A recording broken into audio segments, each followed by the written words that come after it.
Welcome to the Glacially Musical Podcast. It is beer, metal, swearing, and a side of NPR. Of course, I am your host, Nick Boom Boom Cameron, also known as Nick Slapshot Cameron.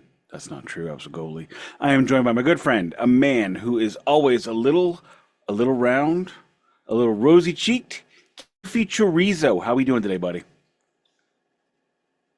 And I love spicy. I love I chorizo. forgot spicy. I'm sorry. I love chorizo. We are joined this week by the horniest man I know, Long Dong Don LePew. How we doing today, spirit animal?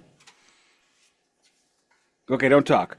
If you are here for the first time, thank you for joining us. Don't point that at me. Do not point Roy Thomas Baker at me. What the hell is even? I don't even know what that is. Okay, look, my emotional support Don deflects Roy Thomas Baker. You need to be watching this for this. Anywho, so if you are here for the first time for Metallica, load. Okay, thank you. Okay, I don't ask questions.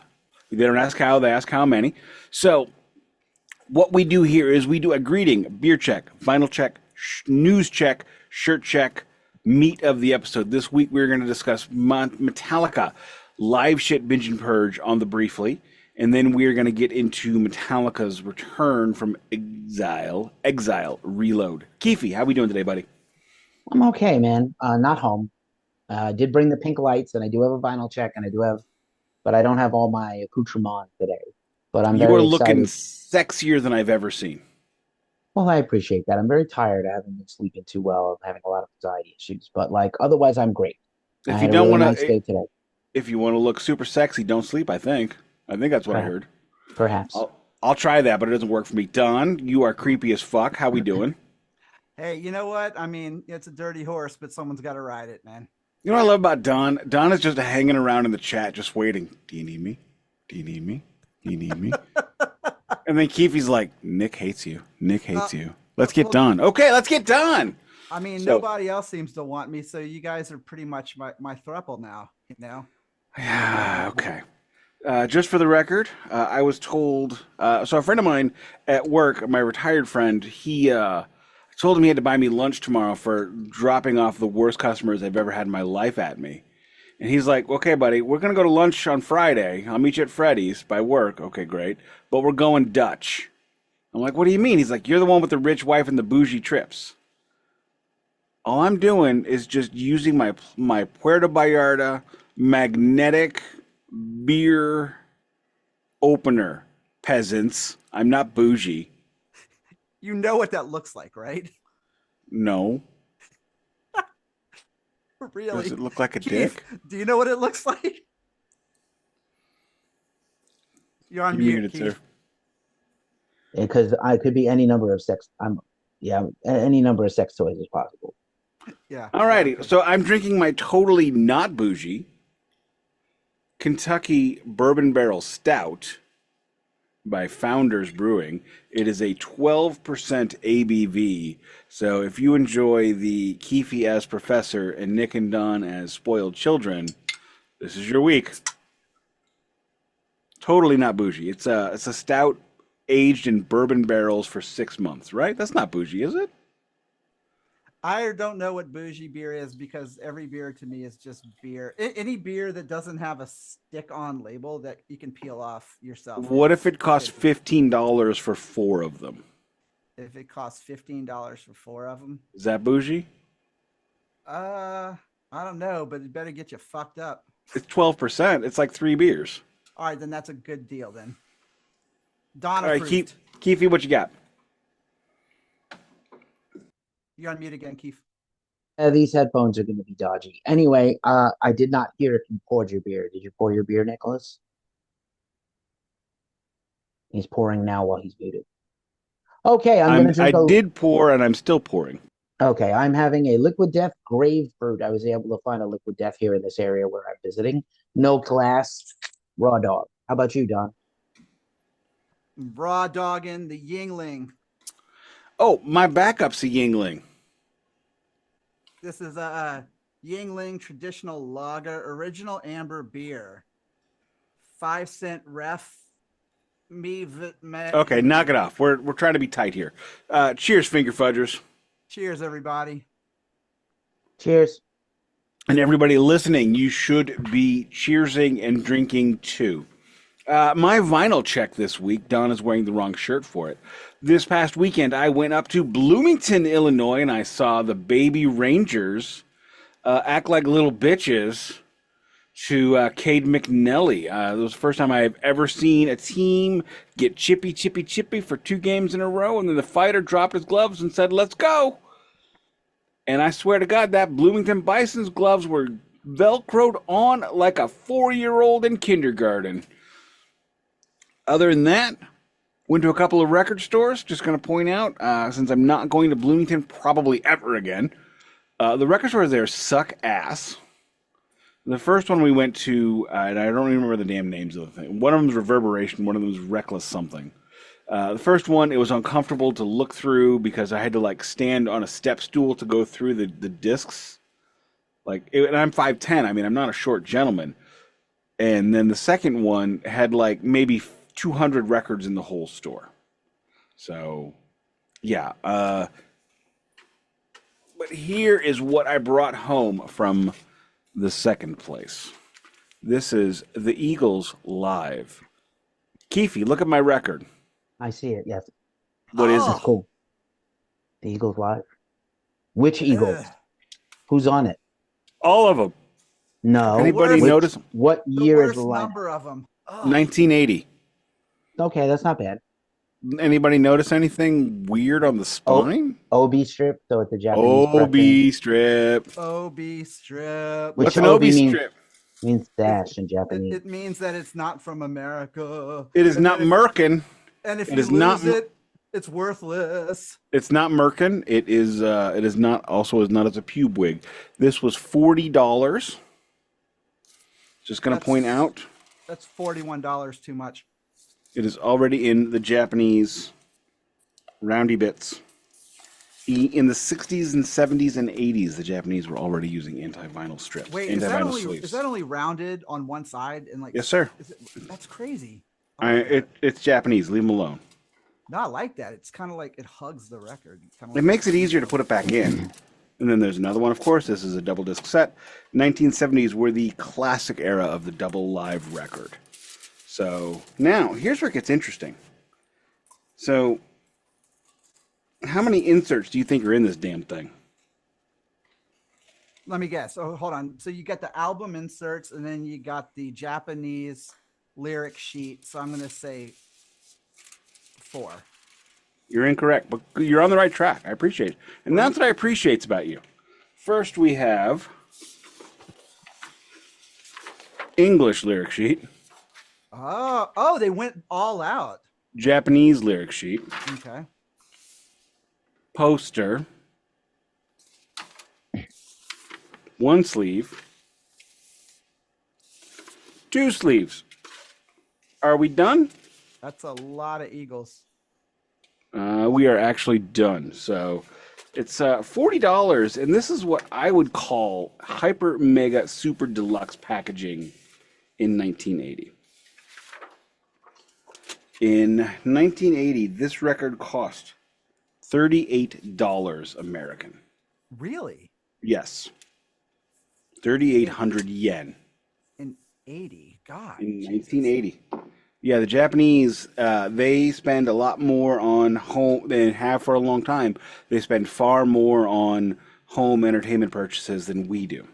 So that's what I got. Keefy, what you got? Don is the guest, so he goes second. Don, what are you in? Oh, so I did some trading. I mean, is that Buddy even mine. fair to call Don a guest? I mean, he's basically hanging on. He's now officially in the hangers-on circle. I'm kind of like that. I'm kind of like that homeless dude that just like shows up on your back porch and you open the door and you're like, all right, come on in. You're the Just naked. tonight." You're the naked actor from The Doors now with us. I like it. Hold on. Let me get into character. Hold on. Oh, never mind. Okay. So anyway, I did some cool trading with a buddy of mine this week. So 2 of them were trade and 2 of them are just albums that I'm obsessed with this week. And so the first one is because of Nik was The Doors live at the Hollywood Bowl. That's the shorty. That's only 20 minutes. It's the shorty, but it's fucking gorgeous, man. Like it sounds so good, and it's just I don't know. It's a beautiful. I had a Beautiful cassette album. copy of that back in the day. It does sound really good. So did I, and this sounds actually really good. This is OG for when it came out, which was '87. I mean a taped copy from the OG pressing, not a cassette. I mean that is just it's a great show. And then my first trade was the ASAP, Adrian Smith and Project, which came out in '89. This was his post Iron Maiden album, and it's fucking incredible. And the guy's got a voice on him though. So. That's DMA stuff right there. Yeah, and this also the drummer on this album was Zach Starkey. So a little bit of Who there for you. And then one I'm just obsessed with this week is Aphrodite's Child, the 666 album. Hugely popular here in St. Louis. This is an OG pressing that actually came from a friend of mine's uncle who was unloading a bunch of records, and this friend of actually was a friend of Lizzie's, had no interest in this, so I took this one. It's incredible. Looks like it's in good shape too. It's actually in beautiful shape. I mean, you can like look at that gatefold. There's no split or anything on it, and that is sexy as fuck. I love. Well, thank you. I try. And then my last trade. This was actually really cool. It's Love It First Sting with an alternate album cover. I'm sick of you and the Scorpions this week. I am all about the Scorpions this week because I interviewed Herman the German. Rare Bell. Very thick accent. He's incredible though. But this is actually really cool because the story behind this is, of course, because this was '84. This was sold in Kmart's because the original cover was too sexy, much like myself. So I guess you would call me an alternate cover of myself because I can't review how sexy I am. Anyway, that's my album count for the week.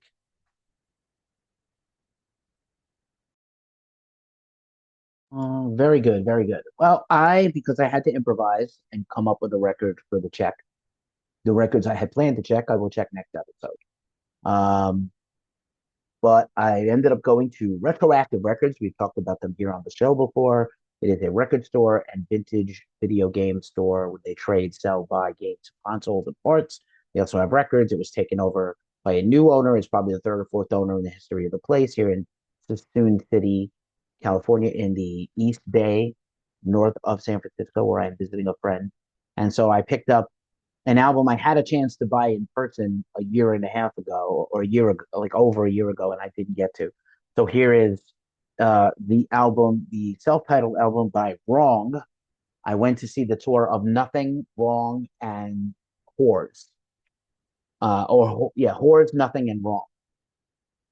They also Wrong, Nothing, and Bummer also toured together. I like bands with the mononymous one syllable or two syllable names. So this is $10 from the record store. Pretty cool because I didn't have anything else to check. Came in both Mylars already, so you know this guy knows his shit. It did come with a download card. This came out on Relapse Records. Here's the cover. Very nice artwork. It has the one insert, kind of wrong. Wrong is in the same font as Prong.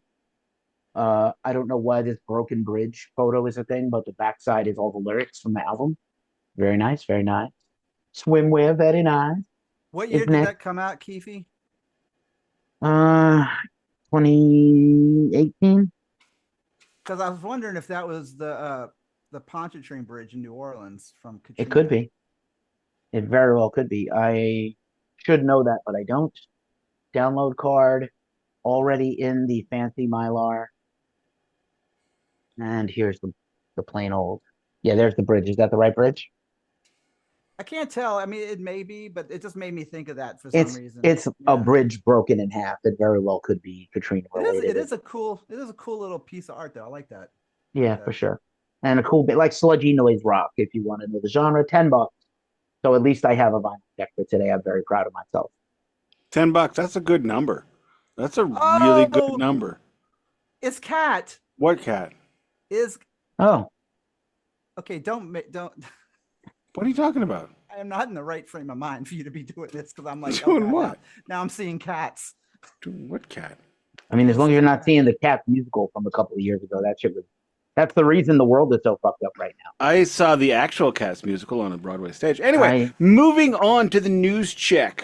Yeah, let's go quickly through the news check, buddy. Gigi and I have nothing. All right. Not unfortunate. Here's some news. Frank Ferrer of Guns N' Roses has departed the band after 19 years. That was announced today. What is he, the And keyboard player? I don't even The know. drummer. Wow. He's the drummer. He was actually the drummer through Axl's Chinese Democracy end of era. And then since the reunion tour in 2016, he's been the drummer. So he did 10 years with just Axl, and now he's done almost 9 more years with the whole band, and he's out as of today. And they have a huge world tour coming up. No U.S. dates announced yet. No South American dates announced yet, but expected to be announced. No more Frank Ferrer in Guns N' Roses. And I think that's all the news I have. Don, do you have anything?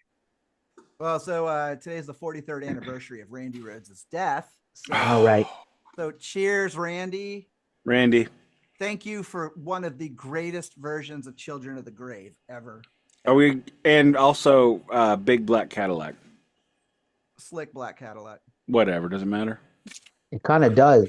It kind of does, dude, because one of them is Okay, fine. So. Thank you for Love's a Bitch. There you go. That's a good one, or Laughing Gas. There you go. So. I don't remember any of the other songs of either of those two records because they're completely forgettable. Well, Laughing Gas was from that beautiful Quiet Riot bootleg. But for the record, Diary of a Madman is one of the absolute greatest guitar riffs of all time. And that riff, more than any other riff of Randy's that I, although I enjoy others more, that was the one that changed the world. So cheers, Randy. Can I mention something else? I just noticed about this record. Yeah. The inner vinyl sleeve says Rock and Roll Hall of Fame vinyl record sleeve, protection for your collection. Like, was another record in here that was from like a Rock and Roll Hall of Fame album in a vinyl? They have their own printed mylars. It's literally got the logo on it right here. I'm baffled by it. Just for the record, I might have something like that. I need to look at mine because a couple of mine have a little logo on them like that. Keefy, sometimes it sounds like you have a lisp. There's a weird sound thing going on. Oh my God, Nick. What? You know who's not going to take that? Mick Guitar Jones. Oh no. What the hell? Be sure to check out our new hit album, Head Games. It's better than Roy Thomas Baker. Don has clearly too much free time. Oh, what are you talking about? Oh no. All righty, shirt check. Don has clearly stopped working on his album and he's doing this kind of stuff now. Wait, that was my last piece of news, was that my album is actually completed in the first stage of mixing. It goes into the second stage this week and then mastering, so it should be ready to go. Mastering of puppets or who is mastering your album? George mastering Marino? Everybody is now what their job is. Bob Baker Brunson. All right, let's talk about Don's album right now. Let's talk about Bob Producer Ezra in here in a minute. Bob Producer Ezra. Wait, Bob Producer Rock. Sorry. My shirt check is I am wearing my I am Kenough t-shirt because I am Kenough. Is that the Kenner logo? Like did you not see Barbie? No. Oh. Actually, I did, but I don't remember it. It's from Barbie. The horniest guy in America didn't see Margot Robbie in the thing. That's fucking shocking. I did get my pants got tight when you talked about cats because all I could remember was Taylor Swift in that tight outfit. Horrible. Taylor Swift okay, and cats? I've changed my microphone. Nick, is it the same sound effect problem? It's a different sound effect problem. You know what? We'll just work. It's fine. Shirt check. All right. I'm wearing Los Bitchos. Great English band, instrumental group. They do, you just have to hear them to understand them. They're fantastic. One of my favorites. Cool. I'm wearing my Haunt shirt, yet another Haunt shirt that I have $10 at the Haunt show from their $10 Haunt shirt bin. You know what? Modern metal bands have some of the coolest fucking artwork, man. Like I was just thinking that like Haunt, Holy Grail had some killer artwork. Gypsy Hawk had killer artwork. I mean, like brand new Warbringer. Do you see the new Warbringer album cover? No, I haven't, but it's really fucking good. But see, I love that. You know, alrighty, gentlemen. Let's talk about this. See what I've got up here? I've got visual aids today. I'm gonna open the box. Don't Not look at just AIDS, but full not just HIV. AIDS. Don't look in the first missing hole where I have lost Seattle. Because you I also fucked don't it too have. many times. You lost the best part of that whole. I got it box. on Yeah, vinyl. literally. Shut up! I got it on He vinyl. he fucks the foam hole that's missing the tip. Dude, did you overfuck Seattle? I've not. Shut your mouth. Okay, so let's talk about the end of an era. The end of Metallica with hair. Jason Newsted, of course, cut his hair towards the end, and Metallica finishes off the tour. And they decide they're going to finally release a live album because we've heard for 15 years out of their mouths every day, we're a live band, we're a live band, we do a best live show. Of course, these guys were drunk as fuck nightly to the point where I don't know how they could play a riff, much less Metallica riffs. So, what do? They release a box set instead of releasing a live album. Thank you, gentlemen. Good thing I got $150 in Christmas money that year. Guess I did not need those goalie pads that I intended on buying. And I You spent still have the passes that came with it and shit, maybe, I don't know. like all the inserts. Okay. I think I stuck that pass on something because I mean it was. I don't care. I stick shit on things, but the live box set is an interesting concept. It has 2 video albums and 1 CD album. Of course, Seattle is the best thing. It just is what it is. Then there's two concerts from the Wherever I May Roam tour, Nowhere Else to Roam tour, or whatever they renamed it every other weekend. And it's got a really good set list, and there's a lot of different songs on all of them. Of course, there's, the basic 8 that are on all 3 of them.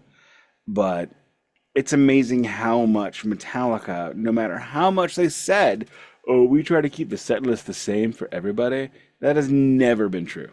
Just never. They've always changed it up, gotten bored, done this, done that. And I thought it was a really cool set. I bought it a couple of weeks after it was released with Christmas money in 1993. Gentlemen, any thoughts on this one? You want to start, Keefy? Oh, sure. I love Binge and Purge. This was the most expensive music item I had ever bought at this point that wasn't a bass or a guitar. No, you can take out the except for me because it was the most expensive for me. Yeah, it was definitely, yeah. Well, I think it was actually the most. instrument. I think it was the most expensive thing I had ever purchased at this point. It's very probable. It was massive. It was beautiful. It was incredible. All these live videos were being shown on MTV. They did a contest for it to give away their road case that looks like that case. I love the stencil from James, the Metallica logo from James. We spray painted that onto a friend of mine's bass amp, our bass case. I told him he should be getting waters for the rest of the band, but he wanted the stencil, and the paint went through the stencil. I mean, it was a cheap piece of shit. Let's call a thing what it is. And the book fell apart on me. Like if you read the book, it's like history. It just like fell apart in the middle. Dude, you're rough on your shit, man. I need you to be powerful while I bore in. I am your turbo lover. You had better run for cover. If you can't handle me at my turbo lover best, you're going to be sore. Look, all I have to say about that is rat and roll or pay the toll, bitch. But anyway, I don't even know what that means. hey, it was on the back of a rat shirt that I had that I wore until it was cheesecloth. But I have to say, this box set was fucking incredible. Like, I wasn't so crazy about the Wherever Else We Might Roam video because it was weird. I don't know what it was. Maybe you guys. It was a really bad look to it. crowd. It was a really bad crowd. But it also looked weird. Like it wasn't like soup. Like it was kind of like, I don't know. I can't describe it. Like it was kind of choppy looking or weird. Okay, do you know what I mean? Yeah, there were a lot of jump cuts, and this is the beginning of the jump cut. Now let me ask you a question, Keefy. How many Metallica shows have you seen? 44. Ballpark. Don? How many did you see? How many? Don, it's your turn to answer the question. 44. Okay. Hold on. Let me see. Just ballpark. We don't need an exact unless you're me. 6. Okay, I've got 5. Now, Keefy, how many times did James have to say to the crowd, "Hey, you're singing backup. Die." Have you ever heard that? All the time, every show. Really? I never heard that. I never I heard the that crowd. either. I heard the crowd singing it. But in San Diego, he had to tell the crowd what to sing. Well, they probably Man. told them to like lead them a little bit. Bad crowd. It was a bad crowd. It was a bad Well, crowd. It was a weird San thing. Diego, is San Diego a good, like, why did they choose that place? Like, I don't Hey. know why. It's Happy Holidays or Merry Christmas. What the fuck are you talking about? When you Yeah, get they- lonely, you go to the record store and you visit your friends. Oh, I know what you're talking about now. Almost That is Famous not- took place in San Francisco. San Diego. San sorry, Diego. San Diego. San Diego. And then LA, and then Cleveland. It started in San Diego. Anyway, Oh. so and I think Greenville. I think this box set really changed the face of what box sets were, and it's hard to express how hard it was to get video. Remember when the Led Zeppelin, How the West Was Won, and the Led Zeppelin home video came out, and it was like their first home video besides Yes. Song Remains the Same? Yes. If you read the liner notes, Jimmy Page says, this is literally all the video we have. This is it. So to get 2 full concerts plus a CD concert, and I would listen to the CD concert on every night Metallica played in town that I couldn't go, while it was the only one released. So they really changed the game for the box set and continue to change the game for the box set, and it was a great release. Now, after 1994, let's move on into what Metallica did. So Metallica releases the Live Shit Binge and Purge box set, and they take a break. We're talking about a band that has either been Jimi Hendrixing for the past 12 years at this point. They're either in the studio or on the road. There are no days off. They are drunk as fuck on the daily at probably about noon. And they needed to be away from each other, so James and Lars didn't kill each other yet, so that way they could put off the attempted murder until 2002. So they come back in May, after James and Lars spend a month songwriting at somebody's house. There's actually really cool footage of them writing songs in the second Metallica rockumentary.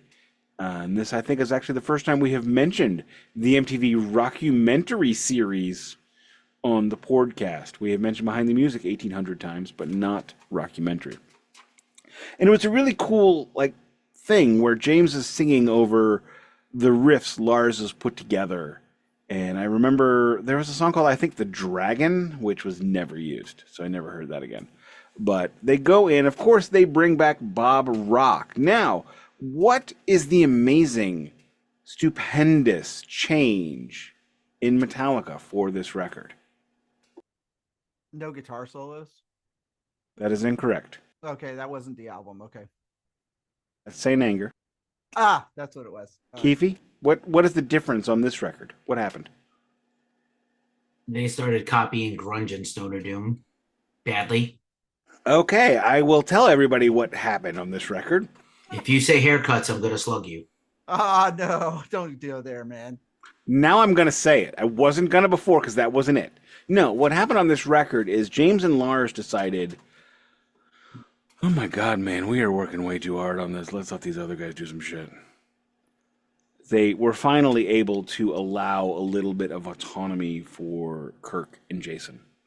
Jason had never been allowed to write his own parts. He was never able to put his own signature. He was basically, James pointed at his fingers and said, here's the riff, play this, play that. And Kirk was just given solos. That's all he was allowed I just to do don't on think the that's record. fair. I still, you've said this before. I don't agree with this at all, but okay. You can have it, but I don't agree. That's what they It's just said. it's not I'm- true. It's just I'm not true. quoting them. Jason wrote My Friend in Misery. He wrote Blackened, the second riff of Blackened. And like, I Kirk quote, has written. and Who I'm wrote, not who saying wrote Die by My Hand? You brought them out. Who brought Okay. Die by My Hand? Who's that riff? You are misunderstanding what I'm saying about Kirk Hammett. I'm talking about what he did on the record. He got to record record rhythms. Yes.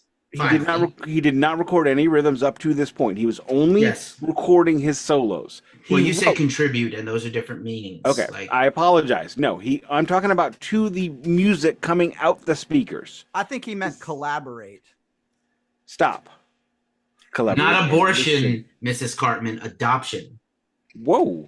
Anyway, so they are finally allowed. So Kirk and James are finally playing rhythm guitar together on the album. Jason Newsted is allowed to do his own interpretations of the riffs. You know, James Hetfield said it, and I quote, "No, that is not what I wrote for you. Don't play that." And well, I think also like Lars, who loves his 4 on the floor beats that are all over Load and Reload because they're obsessed with fucking AC/DC for some reason. I think they Deep had Purple the idea. This time. Bob, yes, Deep Purple, but also Bob had been like, if you make more, look at Saba True and look at Enter Sandman. If you have the bass and the drums lock in more, it's going to make better songs. And so they did do that a lot more. It's true. You're not wrong. Yeah, I know I'm not wrong. I'm talking. So, I love that phrase. I hate that phrase. I'm killing you slowly with my mind. Can you feel it? Not with your song? Nick, I just put you in my Rest in peace, Roberta Garcia Flack. pipe and smoked you. Hot. Gotta change my pants. Anywho, so what happened to Metallica between these two albums? And I mean, I don't have this answer because I don't think there's anybody here that is going to make the argument that this sounds like a logical extension of the next record. If you go to absolutely not. If you go to Kill 'Em All to Lightning, there's kind of an extension. You go to Lightning to Master, there's definitely an extension. You go to Master to Justice, which, by the way, my child told me today that And Justice for All is her favorite Metallica record, which now she has a favorite Metallica record, and it's mine. And she claims it can't be my favorite because she has dibs from 2 weeks ago. You don't know better, man. You got to listen to the women in your life, man. I don't know if that predates my 1989 dibs, but you know what? So let me ask you a question before I answer your question. I'm going to answer your question with a question. When Metallica made the Black Album, or when the Black Album came out in August of 1991, how old were they?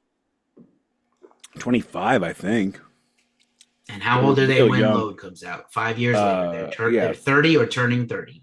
Yeah, they're past 30 at this point. So they went from. Oh, wait, no. James is 33 at this point. Sure. So they were like 28.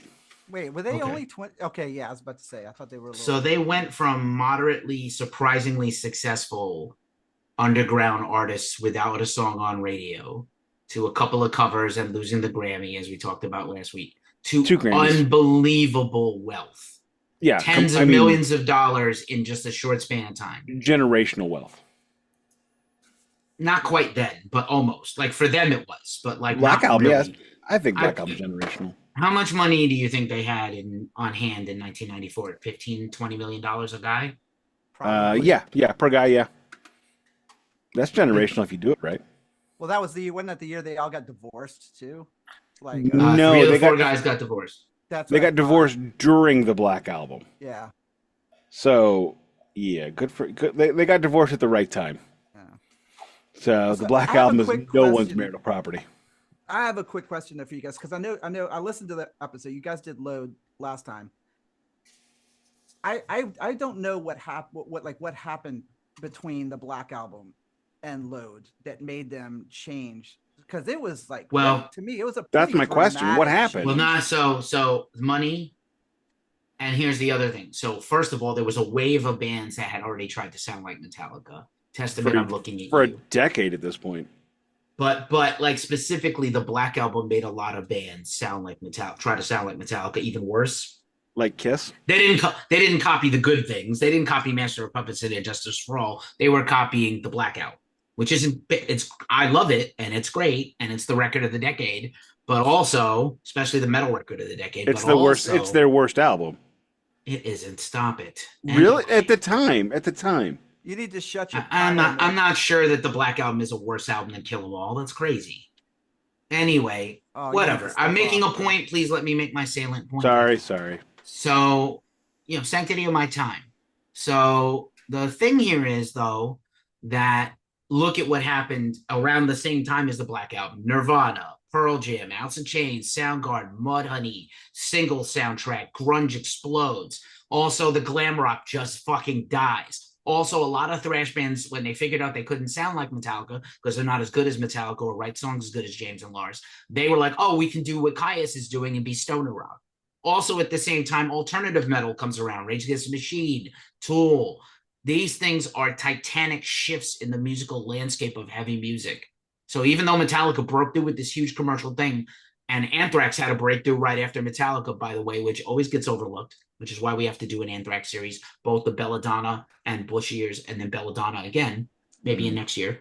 But I think this is no small thing. And I think it had a huge impact on them. And maybe I think this happens to James and Lars. They get shiny object syndrome. They did it again with Saint Anger. And they're like, what if we weren't thrash metal anymore? What if we were like, we like Corrosion Conformity, and we like Pearl Jam, and we like Soundgarden, and we like Mudhoney, and we like Melvins? What if we stopped being metal? What would that look like if we're not that metal anymore? And I think Load and Reload are barely metal albums. They're rock albums. They're grunge. They're post-grunge albums. They're not much different than Godsmack or whoever came after Alice in Chains. And it's shocking to the ear. They changed the guitar tone. That was classic for 3 albums, the same guitar tone.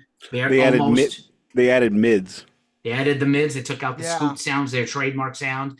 I did scoop sound on my guitar for years because of them. The same. Drums are tracked and tuned differently. You hear much, like some things are great. We'll talk about the things that it has a better drum sound than Lars has ever had, if I'm being honest. I still think the best drum sound is Justice. I thought the Black Album was his best sounding drums. Yeah, I know. The drums. None of us are. We're just not going to agree on this. Let's move on. No, we're not going to agree a lot on this episode. But anywho, I think that those two factors. Suddenly, I'm well off. I have more money than I know what possibly to do with, and I'm a young guy with a tremendous amount of fortune I never planned on. And also, a lot of bands were copying Metallica, just like when a lot of guitarists copied Randy and Eddie. They changed. And I think Metallica didn't want to do another thrash metal album, even something remotely like the Black Album. They wanted a complete 360, not a 180.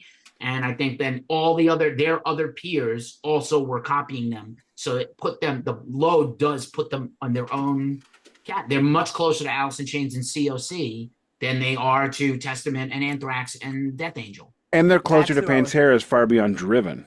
I think that's kind of forgotten because Far Beyond Driven I thought was a lot different than Vulgar Display of Power. But I think Driven was a little more. But except the big difference is Far Beyond Driven landed completely for everyone, whereas Load and Reload did not. Far Beyond Driven and Trendkill are so much better than Load, bro. Like I didn't say they were. I didn't say it wasn't. But those two albums didn't land for me. Those Pantera albums. Well, you can be wrong. You're the one. I mean, you're the only one. You're the only one. May I do the albums of 1996? Yeah. Go. Oh, I was going to say one thing. During the Melissa Etheridge. Who? No, that was. Did Don just sing Melissa Shania Etheridge? Twain. Don't sing Shania Twain on this show. Fuck. I know she. No, dude, you don't know. About tight pants. Mute that guy. We're all trying to find the guy who did this. It's done. So one thing I wanted to point out was during the Wherever I May Roam tour, the Black Album tour, during Kirk Hammett's solo, Lars comes out and they play Deep Purple together.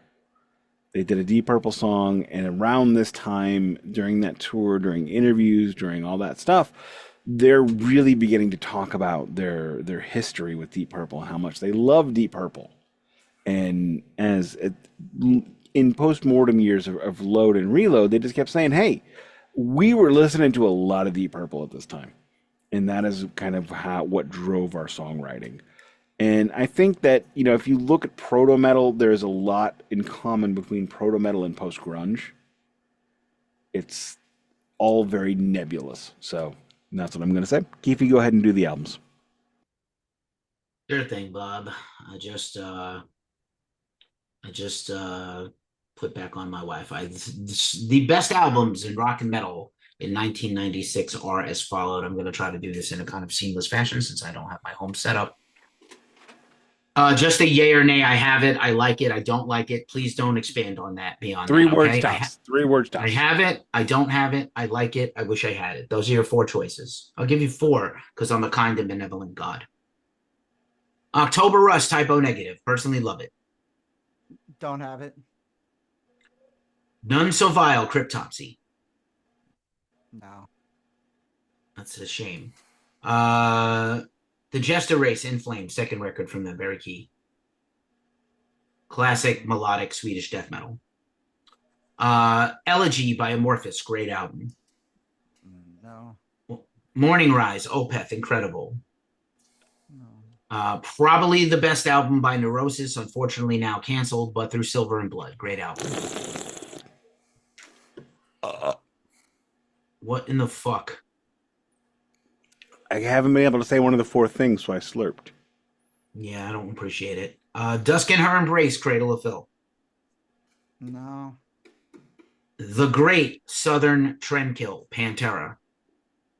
No. But where I got my former blog name from. Yes, I know. The Great Southern Brain Fart. Reasonable record. You should have enjoyed that record more than if you claimed their name. That's shitty. My favorite record of this year, Enema by Tool, Unfuckwithable, 10 of 10. I love that. My second favorite record of 1996 is Wise Blood by Corrosion and Conformity, which Metallica badly tried to rip off. And had opened for them on this tour. And I know. And then Metallica did that was Lollapalooza.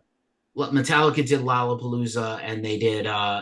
They came on stage with the lights on, playing Albatross. We were all shocked.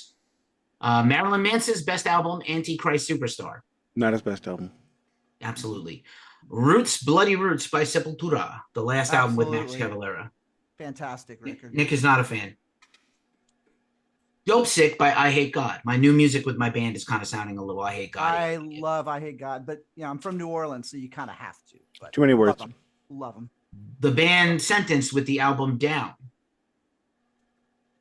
Never By the way, let's reflect on a second that Phil Anselmo put out Far Beyond Driven in 94, Down Nola in 95, and The Great Southern Trendkill in 96.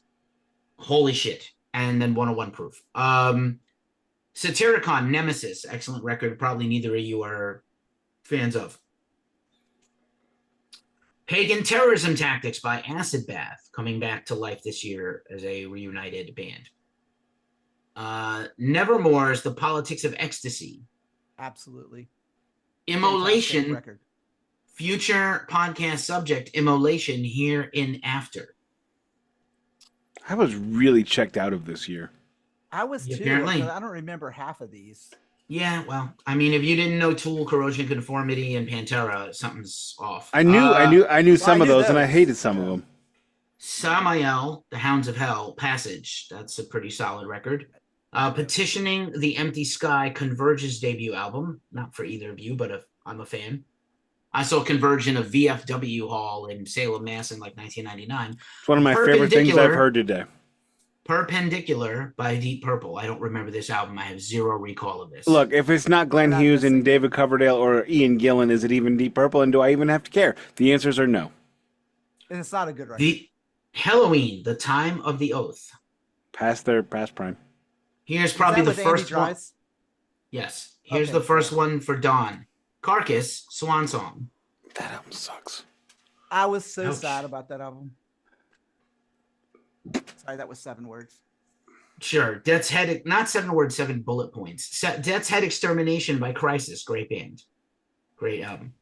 Iron Maiden, best of Life is Peachy by Korn. Second album. Great. Not new metal fans, either of you. Overnight Sensation by Motorhead. No. That was where they started to kind of get AC/DC-ish to me, where like they all start running together. Okay, to me that was 1977. Oh, fuck you. Yeah, I get that. You're gonna die for your blasphemy, a painful fucking death. Filth Pig by Ministry, solid. Good Bob Dylan cover. What'd they cover? My Dying Bride, Like Gods of the Sun, very underrated album. That's also from the same scene, Brave Murder Day from Catatonia. I guess we didn't give the Catatonia news, but there's a lot of records this year that I don't know. Yeah. Sure. Let's see. Triarchy of the Lost Lovers by Rotting Christ. Eternity by Anathema, kind of defunct now. Refresh the Demon by Annihilator, not great. Stag by Melvins. This was their last record on Atlantic. I love this thing. Oh God, Louder Than Hell by Manowar. Why? But I know Why? people like Okay, it. no. Why The are they question, it's why are they? Why are they? Why is this? Yeah. Why? Why this happen? Why did My this happen? God, what have I done? To quote Bubba, Forrest, why'd this have to happen? I don't know, Bubba. And You Bubba got died right there on because that beach in you got Vietnam. Bubba. You got shot. Bubba, you shot. Oh my God. You got shot in the Nick's buttocks. probable favorite record of this entire year that no one likes except him, The Graveyard by King Diamond. Oh, I got that on vinyl. Oh, ugh, Fuck God, you, Don. I just Fuck got you. acid reflux. Okay, your new name is Mackenzie. We're almost done, okay? Broken Glass by Crowbar, New Orleans again. No, I don't remember that one. That's a good one. Secrets of the Black Arts by Dark Funeral. Great Swedish death metal. And Antichrist by Gorgoroth, infamous from the Until the Light Takes Us documentary. what a great movie. Love that Satan. movie. I think there are like 10 fantastic records this year and a whole lot of shit. And I'm probably missing some. I'm gonna say about 5. I mean, this is not a great. This is just not a great year. You also, I believe, this is also the year of "Hard as a Rock" by AC/DC. Or was They that have an album 95? called "Hard as a Rock." No. Ball Ball Breaker. It makes Hard as a sense that Rock they is would. on it. Hard as a Hard as a Rock Rock is is the probably their single next off record. Ball Breaker. I have no memory. AC/DC, completely forgettable since 1980. And still making records for reasons I don't understand. I think this is an interesting year in music. It is a shifting year in music. And I think Metallica is this album comes out halfway through the year. Oh, does Alice in Chains have the Unplugged this year also? Yes, they do. Yes. So that's probably the best record of the whole year. That's Actually, not, no. Wise Blood or Enema. It's recorded in '95. I don't remember when it's released. I but think it came out in the spring of '96. So I think live albums we typically don't count for these things. Yeah, that checks out. So yeah, It came out in July of '96. so this comes out a month after this record. Because this is June of '96. So, but what's interesting about when this comes out is it does not, it doesn't hit the trends because it is already recorded by the time it's ready to go. Now, let's talk about the cover of this record. Anybody want to mention the title of the photo? This is the first time they used this is the first time they used a photo for their cover. It's Blood and Semen. Don and Nick, Blood and Semen. Wow. Okay. Just quick Stadler question. and Waldorf. Does that make we're a two sperms corpse in a grinder? pod. Does that just Ham make us and corpse? eggs. Are we just corpse grinder then? I don't know. Yes, we are. We're just 2 sperms and an egg. Okay. So who took a photo of this one? Pedro Serrano. James. Well, he made the artwork. He made it. It's his blood and his semen. It's his blood and his cum under a microscope under a slide. Oh, that's Yeah. fucking crazy. Is he Now still let's talk about alive? And Lars was like already like spending his disposable money on art and buying up art, and he was like in the art scene, and that's why he had to sell them on it. James was the last holdout. He was? I think he just finally was like, I don't give a fuck anymore. Alrighty, let's just everybody look at me. Everybody look at me. Here Still don't is know why the you're bragging about that. album cover of Load. What the actual fuck is going on? A lot, and I don't want to know. So yes, this is my vinyl copy. It is in the mylar. All the business in the middle. This is the first time Metallica does not put the lyrics in one of their records. Did anybody else know that? Yeah, you could have just checked it with the know that. vinyl check, by the way. I could have checked the live shit Binge and Purge then too, but I didn't do that. This is We visual. did a whole episode on it already, by the way. Oh, you know what the Load album cover Nick is looks just like? mad. The Load album cover looks like one of Keith's t-shirts. That's accurate. That's completely accurate. The blood is from when I caught myself in my zipper after. Missedopportunities.com. It totally missed opportunities. While Nick is muted, let's talk about another 800-pound gorilla in the room. On top of all these other changes, what's the other change Metallica made for the first time in their whole career? They changed their logo. Yep. Oh yeah. This has I don't count the Metallo Funknica stencil as a logo officially, even though they did use it on. They used it on some singles. for Binge and Purge and such, but like, can we see the album one more time, or did you put it away? Because I think you need to talk about this logo. So this logo's terrible. It looks like if you had a Jesus burned into a toast, except it spells out Metallica instead. That's a good description. They took out everything cool about Metallica and then wrote Metallica. Basically, all they did was write Metallica with a 4-year-old's interpretation of the Iron Maiden font. Except then they didn't have enough ink to fill in the C or any of the other letters. This is bad. This is a bad logo.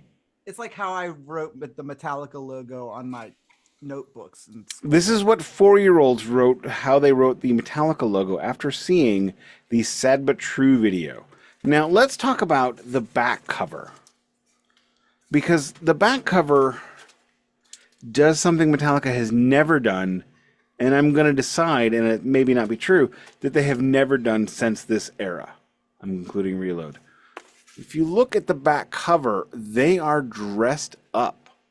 And when I say dressed up, I don't mean looking good like at the Grammys. I mean they're playing characters. They are dressed up like Cuban pimps with cigars.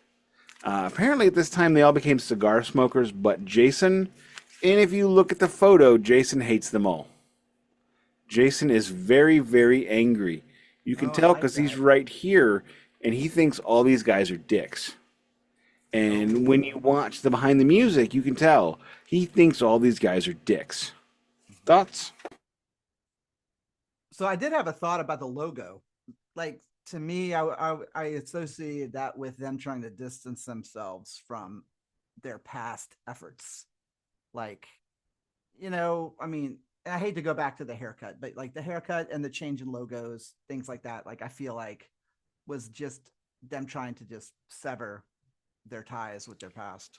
See, I never saw it that way. I just saw it as them trying to continue to reinvent themselves, trying to continue to be something different. And I will say, I think they kind of made mistakes. And what made Metallica so real to all of us is how important they felt it was and how seriously they took their image, because their image wasn't a contrived image. Kiss looking at you. It was an extension of themselves. It wasn't a persona. It wasn't a character. It was, you know, this is who we are. We are, you know, they're the Metallica everyman jean jacket on stage was a kind of thing back in the 90s. And then all of a sudden they move into this era where they're using highbrow semen art as their album cover, and they're changing up their logo, and now they are doing photo shoots. And James Hetfield. Now, Keefy and I mentioned that in 1988, when it came to the one video, James would not wear makeup. But if you look in the inner gatefold of Load, James is wearing guy liner. Mm-hmm. Guy liner. I'm sorry, the dude does not abide. Fuck the Eagles. Finally, Nick said it. I'm sorry, was I talking about the Eagles or was I talking about the Eagles? Fuck the You're Eagles. talking about the No! Super Bowl champion? You don't give a shit about NFL football. Shut your whore mouth. I think they're the Super Bowl champion Eagles. I don't give a fuck what they are. Their city is second rate, period. I legitimately have an Eagles alum Funko Pop. I'm well aware, man. It's Jason Kelsey. Oh God, horrible. I do have a quick question for Keefy. You can't name anybody else on that team. Not even one person. Come on. Jason Kelsey's not even on the team. No, he's not on the team. Saquon Barkley. Oh, go fuck yourself for real for that, man. That's just that's the only one. Legitimately punishment. Legitimately the only one I know. Yeah, a year ago I was talking about how he left the team. Anyway. You know what? The Battlehawks are starting on next Friday, so you know what? Good for you. You have a great time. I did have a quick question for Keefy, though, being that and actually both of you, since you guys seem to have followed them more. Like, image-wise, I felt like, you know, even with the Black Album, they were still closer to looking as they did, you know, through. Oh, completely agree. And Justice. Black Album was just kind of an extension from that. But Am I the only one that feels like that they didn't really want to be associated with the band that they were and trying to reinvent themselves? You're 100% right. You started to say that. You're right 100%. Because I felt like for a band that was so like stick to your guns, so like we don't give a fuck what anybody thinks, we're going to do this. All of a sudden they kind of veered off into that direction. I think it's like you said, like I think they saw shiny things and they realized they liked the things that shiny things could bring them. And all of a sudden kind of realized, well, wait a minute, maybe being that bunch of pinheads from San Francisco isn't going to bring us all the shiny things. I think what it was is it's twofold. One, we have been ripped off so many times for so long. We're going to take a left turn that nobody wants to rip off. Two, the most metal way to be metal is to not be metal. So I feel like it wasn't trying to kill anything, not trying to disrespect anything, but just trying to take a left turn to be Metallica in their own lane, rather than, being the leader of the pack. And that's how Metallica ended up in stadiums where no one else did. But do you not think they were heading that direction with Injustice? Because they were already selling out arenas with no fucking way they play stadiums. Well, no, I'm not saying stadiums. I'm talking. I said. Did I say stadiums? I said stadiums. Did, but I would. I'm talking stadiums. They were already playing arenas. They played arenas on Justice. They played the Kiel Auditorium. They were one of the last shows to ever play at the St. Louis Kiel Auditorium downtown, which is now the Enterprise Center, after it was blowed up and rebuilt. But let's go ahead. Blowed up. You know who blowed it up? Do you know who blowed it up? Who blowed it up? Brett motherfucking Hull with a slap shot, motherfucker. Sure, fair enough. Okay. Totally happened. Last thing, because I'm gonna bring this up again later, but like the 5 years. So like again, these confluence of things happen. Black Album comes out in August of '91. All the way through the Binge and Purge is not really, it's a great live album and document and box set and it's magical, but it's not another new album. And then they went in and wrote this monster album, which by the way, at this time, 30 years ago, when they were making this record, partially in LA and California. Jesus, fuck, I am old. And partially in New York City, a young Omar cut this, and Fahad and I think Michael met James Hetfield. They stalked the recording studio where they were at the record plant in New York, now defunct. Not creepy. And they met James, who was taking a break, perhaps to smoke. I'm not sure what he was doing, but he came out of the studio to get some air. And they're like, "Oh, wait, James," and he was like, "Oh, I don't want to see these fans." Did he smoke cigarettes? I don't know, but whatever. He came out for a break, a breath of air or something. Might have been doing a bump. The members of Salted Wounds are there. And they show James a notebook of names. We're trying to pick a band name. Which one looks cool? And he was like, Salted Wounds. That's the cool one. Pick that one. And they were Salted Wounds ever since. And I had eventually later joined that band. So it's like, it's a fun anecdote. And again, I know that Q Prime had to beg them to put out Load because they were like going too long. They'd spent over a year making most of Load and Reload in one go. Yeah, they booked a tour in order to get them out of the goddamn studio. Again, at this point in time, that's how Metallica rolls. Is they book a tour, so they have to stop because they will beat the dead horse. And I take a lot of flack for this kind of stuff, but that's why I like Lulu. That's why I like Garage Incorporated. That's why I like Garage Revisited and Garage Days Revisited. It's the looser Metallica. That's why I like live Metallica from this era, because they're drunk as fuck, and it's not that machine AI precision of Megadeth. That's the biggest difference between these two bands. Megadeth, Dave Mustaine is 10 times the guitar player James Hetfield will ever be. He's a fucking machine. He is the guitar player that James and Kirk collectively want to be, yet still better. Mm-hmm. But he shouldn't sing. And what I like about Metallica is it feels more human than Megadeth. And let's if everybody's ready to go, let's move on into the track by track. There are 14 songs, so unless you feel strongly about how good something is, let's keep it a little limited. We're going to start off with track 1, Ain't My Bitch. I'm going to quote my ex-wife. Might be the first time I've ever quoted her on this podcast. Sounds like a beer commercial. Moving on. Done. Thoughts? Yes. Thoughts on Ain't My Bitch? Yeah, this was not the this was the song that I shouldn't have heard first, really. Like No one should have heard it first. Well, we all heard Until It Sleeps first, which was jarring as fuck, by the way. But all right, so Ain't My Bitch, to quote James Hetfield, it's about Lars. Anyway, which you have to admit is funny. It's Wouch. Wouch. It's just funny. They were clearly on each other's. You know, I've never said that. I've only ever typed it. Youch. No, wouch. Oh, wouch. I've only heard it, so but now sounds like a Czechoslovakian hockey player.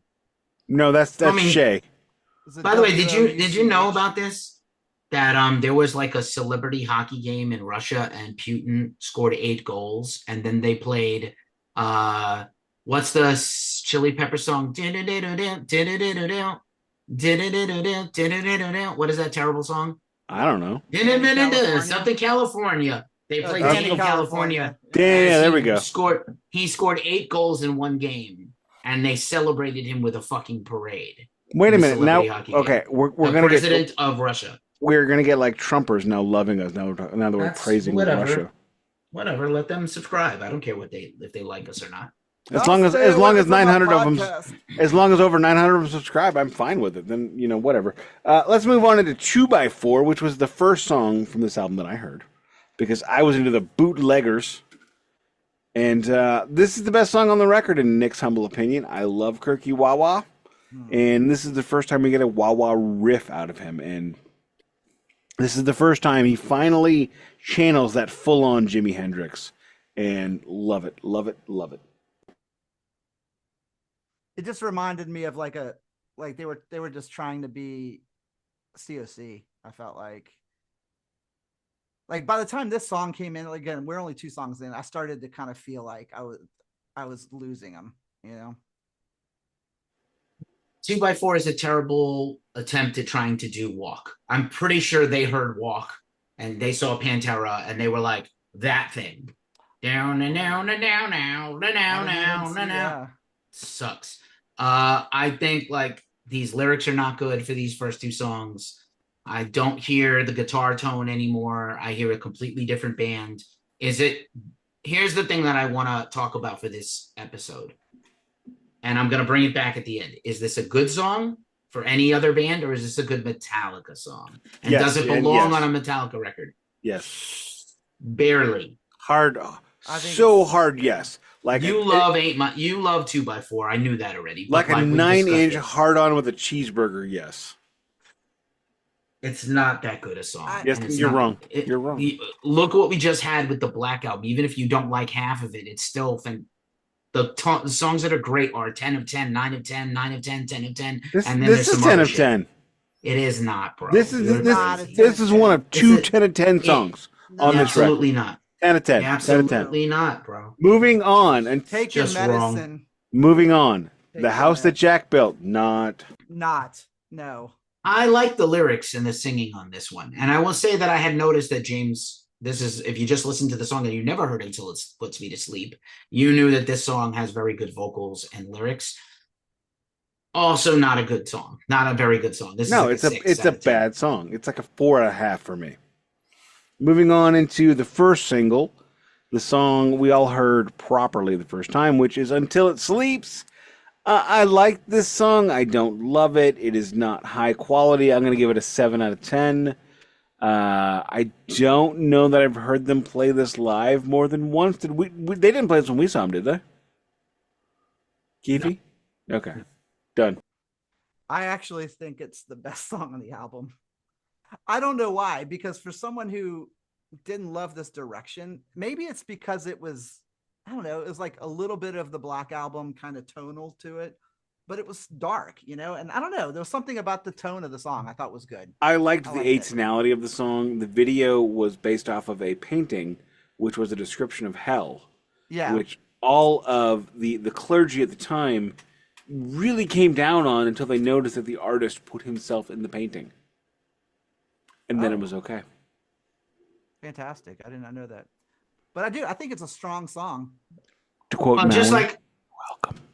if you listen to the podcast last week, listeners, and Don, Yeah. I made a point about like when you heard Enter Sandman. I know we've heard it too many times now, but when you heard it for the first time with new ears, it was good, but it was also shocking. I think Until It Sleeps shocked the fuck out of people. So I'm not just talking about the video and Lars and Kirk making out. What the fuck? Like the Red Hot Chili Peppers album cover is happening in real time. James has got guyliner on and frosted tips and poofy hair, like James new metal has hair. skyliner. James has new metal hair. He looks like he's in Korn or, He looked like he walked out of Limp Bizkit.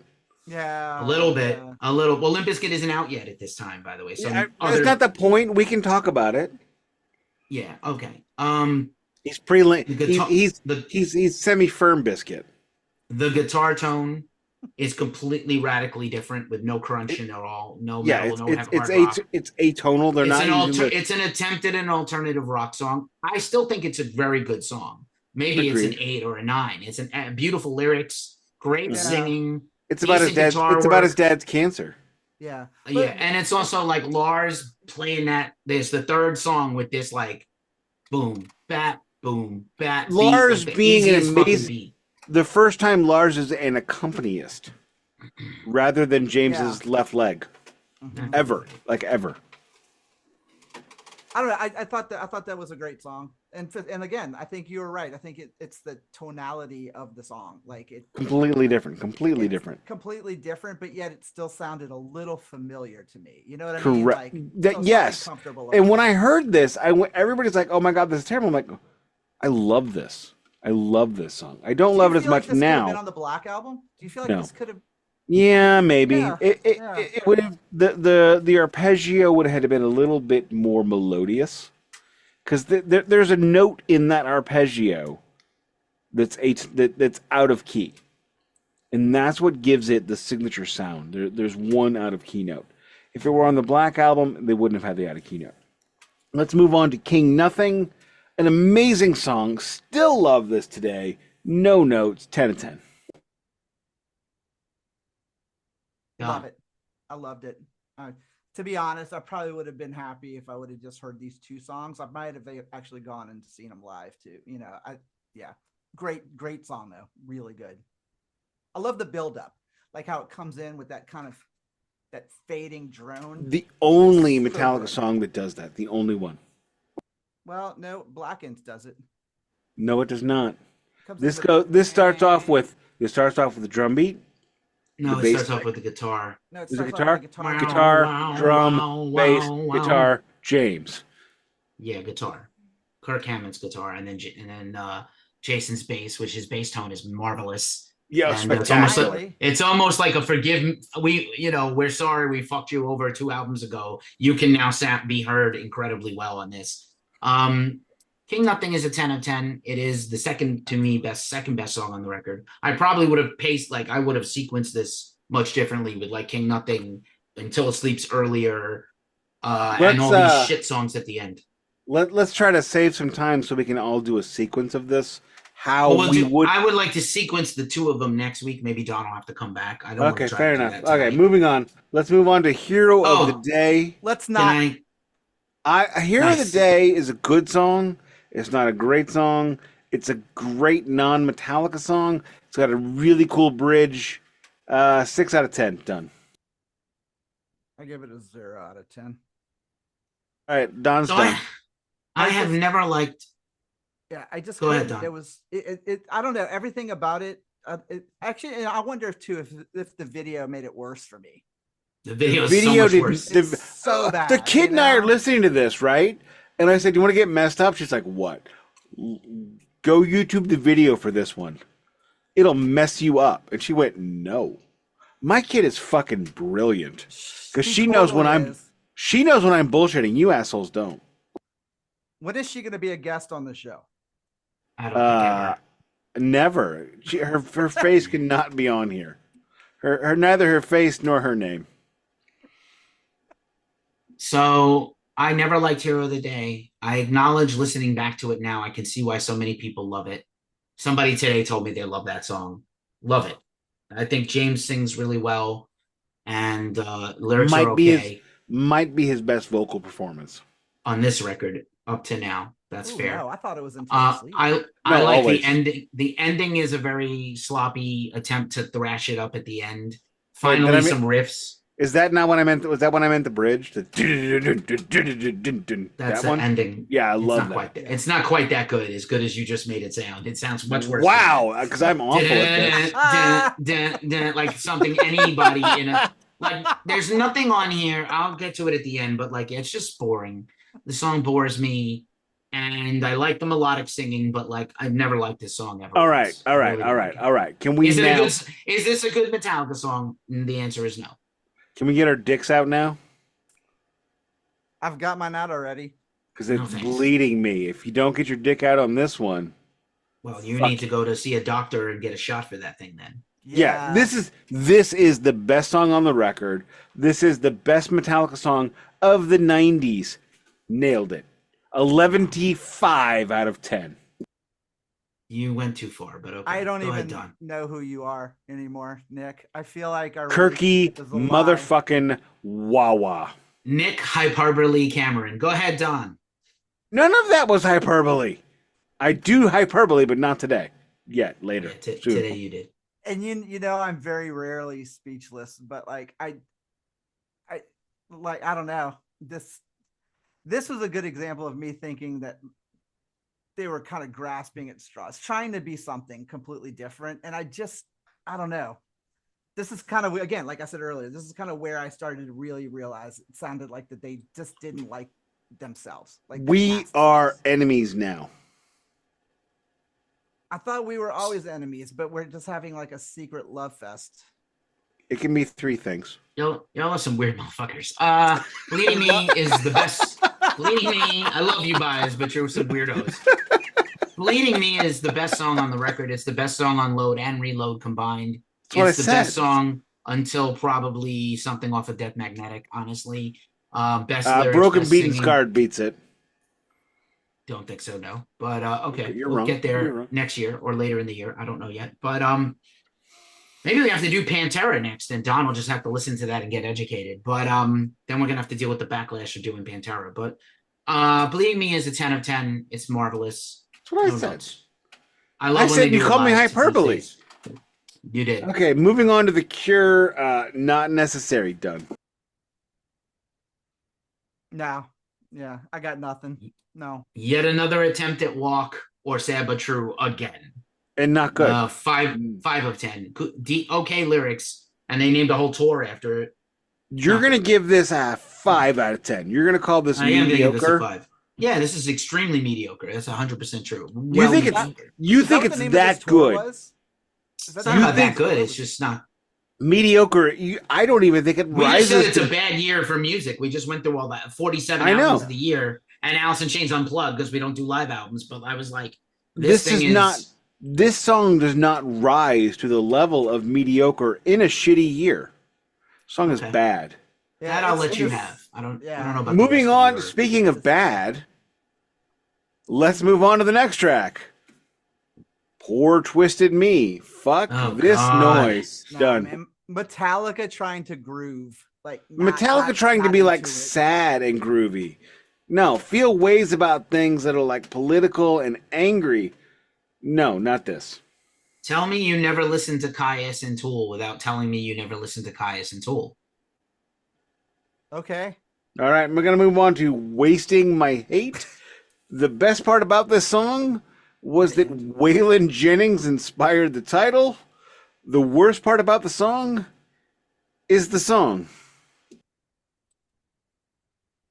Done.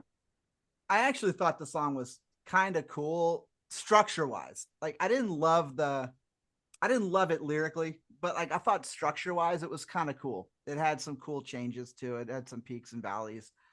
I feel like it kind of broke the album up, to be honest, for me. It was Yeah, one of it like, broke first No, it album did songs. not. It's one bad song followed by another bad song. And it's going to be succeeded by yet another bad song. Why does this album have 14 songs? Oh my god. Why No, it didn't does it not just need have that. 10? I don't know if Don watched the video. We'll get to that. I don't know if Don watched the video I sent you, Nick, but here's my review of this This song. has a video? Stop. 0 of 10 stars.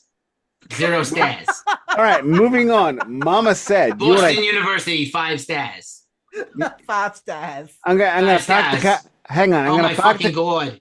I'm gonna pack the cat Harvard yard. The moss If you go to Boston University, it smells like Red Sox fans vomit every day, go. Oh my god, I gotta go find my car. It's like Okay, I'm gonna pack. Hang on. I'm gonna pack the cat Harvard yard. Mama said, Cold Stone, get the donkeys. Fuck this song. Moving on. So, Don. See, it's only better thoughts. when you do it in a Boston accent. That saved the whole song and the whole episode. Yeah, it totally did. Everything's Okay, better in a what's- Boston accent. My friends, what's all this about? We're gonna listen to the Mama said. I'm trying to do Canadian. Moving on. Can you let did not Don- do it. Can you let Don have his song? Say. I don't know. Don. I don't know. Nothing? Kind of. I'm speechless. Fair. Why Moving is on. this? Keefy. Why is this song on a Metallica No, record when it should be on the James Hetfield solo album that never came out? That's Now, not see, the I would have question. bought that. You know? That's not This the is a que- bit. This I- is not a bad song. It's I not a would've- Metallica song. I would have bought the James Hetfield solo record, fucked it, cleaned the spooge off, and then done it on the Department of Metal Antiquities with Duncan. Moving on to The Thorn Within. You want to talk about halfway there? Like almost done. Like we're so close. But we ran out of time, so chuck it in the fucking bucket and put it on the record. Don't need that. It's Metallica. Don. So I thought it started out promising, but then it just kind of lost the plot for me because I thought musically I was like, okay, this is kind of cool. I like the groove going into it, and I liked how it picked up. But again, just kind of lost the plot. Does it have anything? I mean, does it have anything done well past the intro? No, it doesn't. This song sucks. I'm done. Okay, fair enough. We're going to move on to Ronnie, which, nope, done. Don, you go after me. I know. I'm trying to find words again. You don't need words. You can just fart. It just gives me acid reflux. Just fart on a snare drum. It's as good as this. Fair. Keefy. Why is this song on a Metallica record again? Why? No one, Why? Why? Literally. Someone knows. Lars, James, and Bob Rock know. Yeah, Bob Rock can't speak anymore. I don't need Getting this that out of song. him. There are Metallica fans on Reddit that love this fucking song. No, That love there some are of these not. songs. Yeah, you're not on Reddit like I am. They're not. I'm on Reddit. They love this. I've been banned from the Metallica sub. Well, no shit. Listen to what you're saying today in this episode. No, I know posted you a are. link to one of our podcasts and they banned me. Oh, they banned you for self-promotion. That's happened to me. This song sucks. No notes. Moving on to the third best song on the record, The Outlaw Torn. If you want Metallica to feel ways about things and to do the stuff, this is actually a pretty good song. The lyrics are great. James sings it really well. It's got a really cool, restrained Metallica feeling. And this is the first time that Metallica, on this record, that they have really done well in a new style. Everything else seems fairly squiffy at best. Here we have a fully formed Metallica epic. Perfection, 10 of 10, no notes. I like Metallica's longest songs. I love the long songs too, but I have to agree. One of the things I just never thought about was when you guys were touching on this James Hetfield solo album idea. I probably would have liked some of these songs a lot better had they not just been under the Metallica brand, because again, to my ears, it does sound so different because, Load. It sounds differently familiar. Well, if Load was the first album where I felt like, okay, I feel like I'm getting left behind, and maybe we can go into that a little bit after this. But yeah, I'm just gonna say, of the songs, it's probably one of the better ones, but not a great Metallica song. I think it is a great Metallica song. I think this song is awesome. I think it's the third best song on the record after Bleeding Me and King Nothing. It sucks that this is the third best song on the record, actually, because it's so the rest of the record is so mid and so disappointing. But I do think this is a great song. I think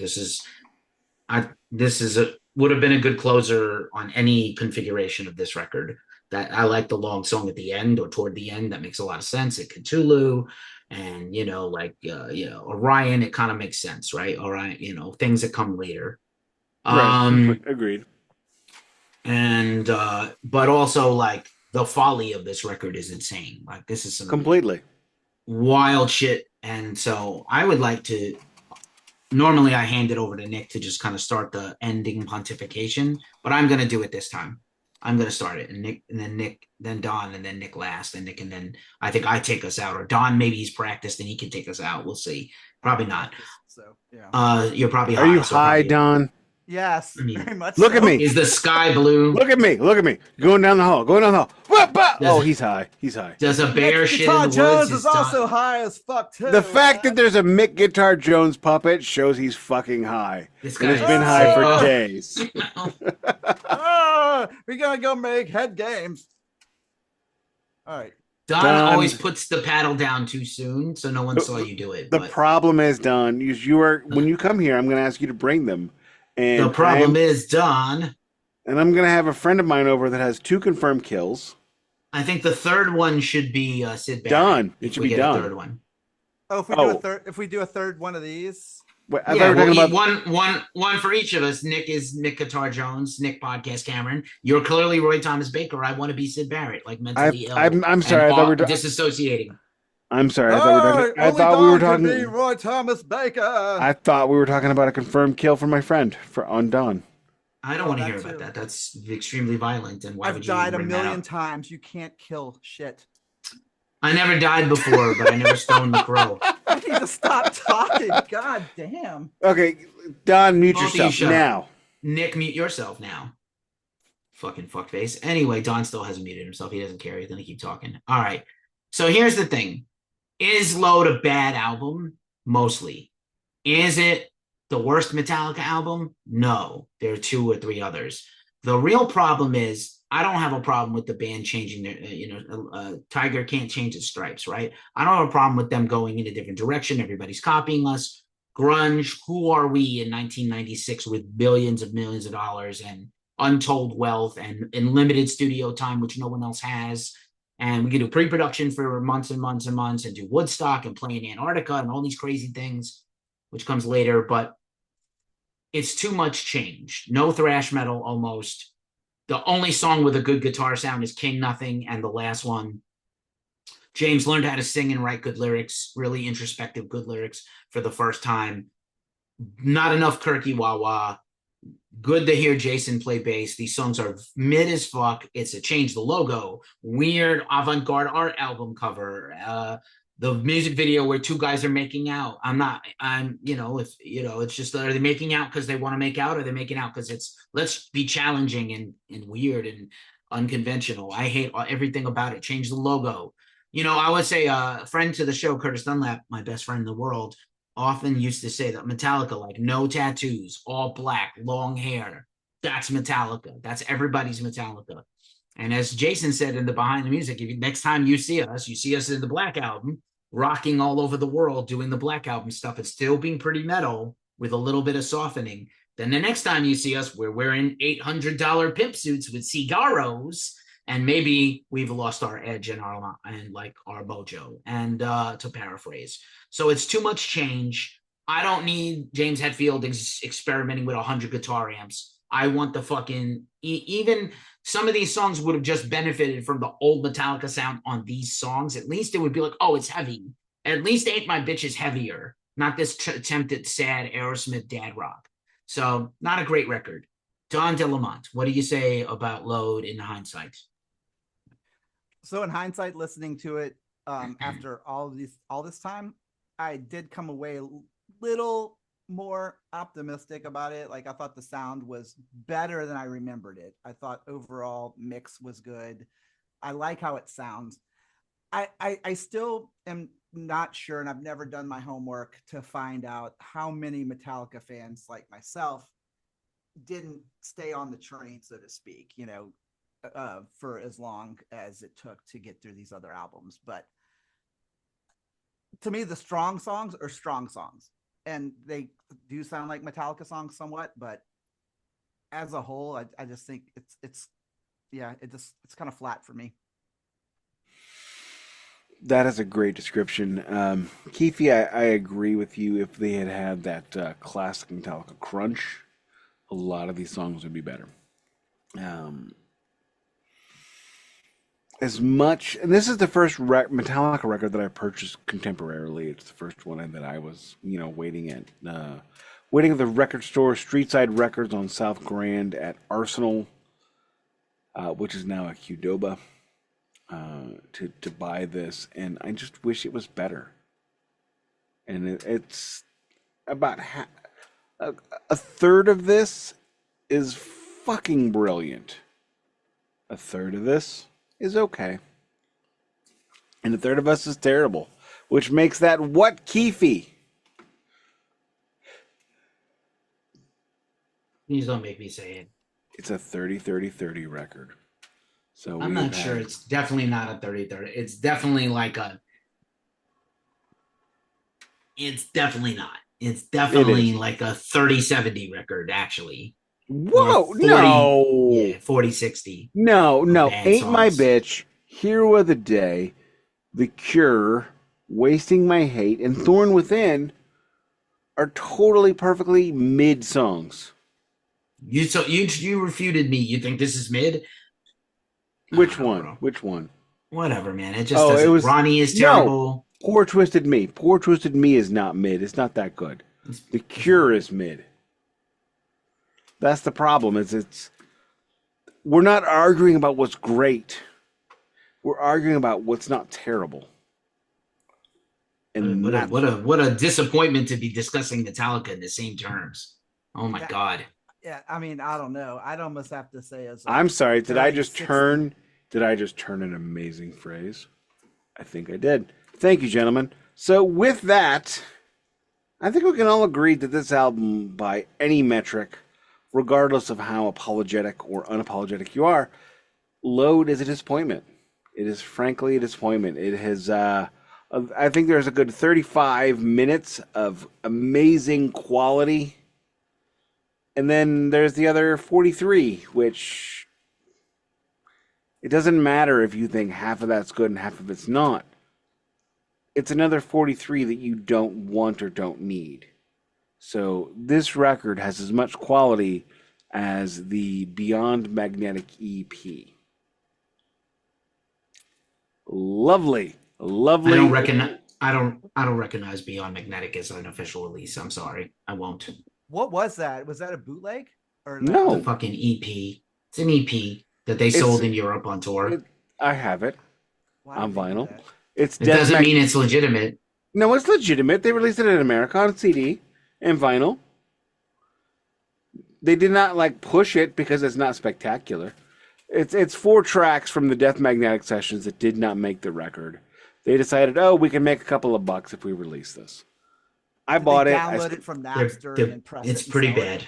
I literally spent $100 to buy a vinyl copy of it. Oh God, Nick! I know. Nick. Do you? Fuck you. So this record is it. I'm gonna call it a 6 out of 10. There's enough quality there to keep me listening all the way through. And there's enough crap there to make me go, what happened? That sound about right? Yeah, I think so. Okay. That being said, I will say this. John, thank you for nuzzling up to us, sucking up to us, and wiping your mouth when we're done. Thank you for holding me tight in your loving embrace. I don't do that. Mm. You haven't earned that yet. Earn it. Hold me, Nick. No, earn Touch me. I'm Nick. it. Earn it. You wish you were Nick. Hey, That's a whatever great- you That's whatever a you great think reference you to are, singles. I am. It This worked has for been- Moses. That was my job, but okay, you go ahead. No, Take it's us a home. bowl. It's like literally a bowler. A bowler. Who do you think you are? I am. I don't know any more than that. That being said, I have been to Peoria. I have been to Bloomington. I saw a sign that said "Turn left for Peoria," and I said no. Do you know why I said no, Don? Because this podcast does not air in Peoria. Fuck you, Don. This has been the Glacially Musical Podcast. It does not play in Peoria, It doesn't play in Peoria. but You know surely what, then? somebody, hopefully somebody there is listening. God damn it! Anyway, Blood and semen. I like Whoa! it. Semen, Peoria. everybody. Blood Pedro and semen. Serrano merge. Thank y'all for having me again.